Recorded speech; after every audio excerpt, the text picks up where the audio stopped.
والت دیسنی انیمیشن استودیوز پیشنهاد میکند.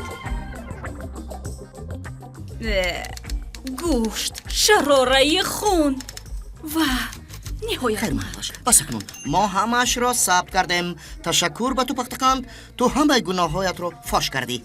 من میری شهر رو راه گم زناندم. شما رو هم میتوانم شنانم. دادگاه با کدام ما باور میکند؟ منه گوش کن.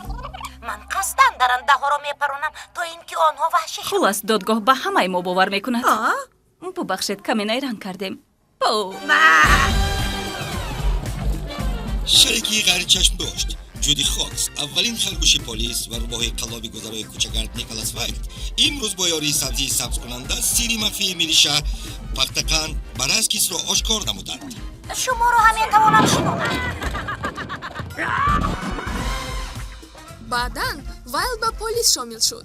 اکنون باری اول در تاریخ شهر حیوان‌ها روباه و خرگوش محافظت شهر را به عهده میگیرند. رئیس نوی شهر در پیش سابق براینر جوالد که خدمت‌های شریکی نوتاسیس را در سخنرانی خود درباره 100 ساله اختراع به همان صورت‌ها که به شرافت آن قشرهای گوناگون حیوانات در یک شهر همزیستی می‌کنند قید کرد. این صدای افتخار قرن است.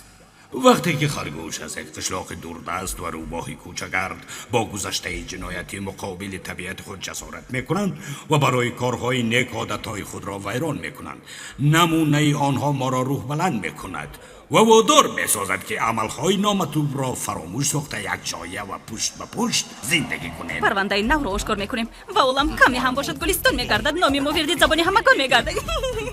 ما از یکدیگر هیچ فرقی نداریم. شهر حیوانات 2 قسم 1.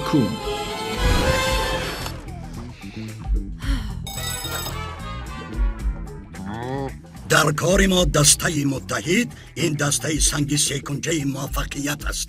میخواهید جنایتکاران را دستگیر کنید، پس قابلیت کار کردن را یاد گیرید. شناس شوید. باز یک جنایتکار ناظر گمرکی به انتقال بارهای غیر قانونی توسط بنده شهر مساعدت میکنند. پرونده را کاپیتان واروفسکی و تروفلر پیگیری میکنند. گیگنس و بلوتس در سمت چپ، چوری و بوچیران در سمت راست. در مرکز باشد گورخر 2.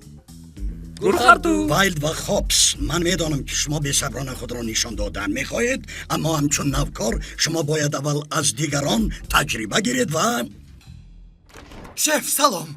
نیک و جودی خواهش کردم به شما رسانم که آنها عملیات را سر کردند و الکی در جای حادثه قرار دارند با همراهی کودکشان.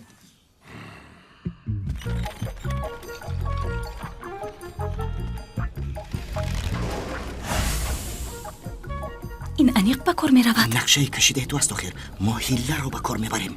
فقط همین که مقام نکن. بودن شما در اینجا من است. این منطقه ممنوع می باشد. این را بینند روباه و خرگوش یک عائله. بله اما بدیل امر داده نمیشود جناب ناظر سنابلین.